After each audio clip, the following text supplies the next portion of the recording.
India is the largest democratic country in the world at the moment. In a democracy, the concept of freedom is based on equality amongst people, and the first step towards it is gender equality. In Indian socio-cultural structure, there is no such difference between gender and sex. However, the reality is different. So let's start with gender identity. It is a person's private sense and subjective experience of their own gender. In most societies, there is a basic division between gender attributes assigned to males and females. In all societies, however, some individuals do not identify with some or all of the aspects of gender that are assigned to their biological sex. Here comes the concept of third sex or transgender. Transgender is the state of one's gender identity or gender expression not matching one's assigned sex. It is independent of sexual orientation. Transgender people identify as heterosexual, homosexual, bisexual, and a lot more. The transgender identity umbrella term includes sometimes overlapping categories. These include transsexual, cross-dresser, genderqueer, androgen, bigender, drag kings and drag queens, and more. One particular transgender community is called Jogappa in the south of India. From long past, they are following certain rituals.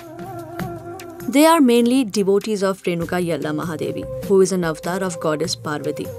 The disciple of Yalla Mahadevi wear women's clothing, pray, perform rituals, sing songs for the goddess, and devotes their life to the concept of Ardhanarishwar. But transgender people are mostly known as Hijras. It is a common misconception that Hijras are only men who have feminine gender identity, adopt feminine gender roles, and wear women's clothing.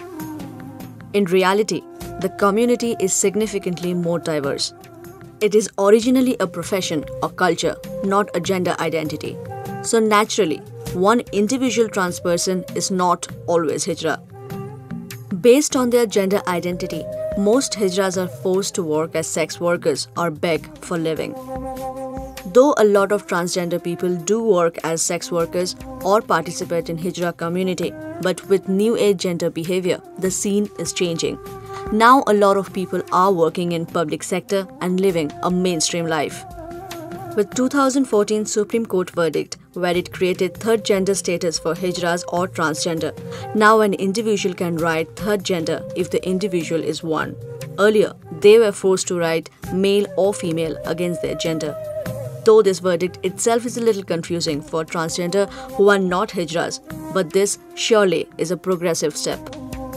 In Karnataka, a lot of NGOs like Sangama, Samara, Alternative Law Forum, and the government is also working for sexual minority community. But more importantly, trans people are building job opportunities for themselves.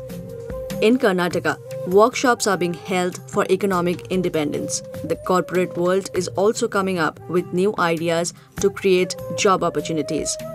With steps taken by individual and the state, with economic and social independence, we see a better world in a not too distant future.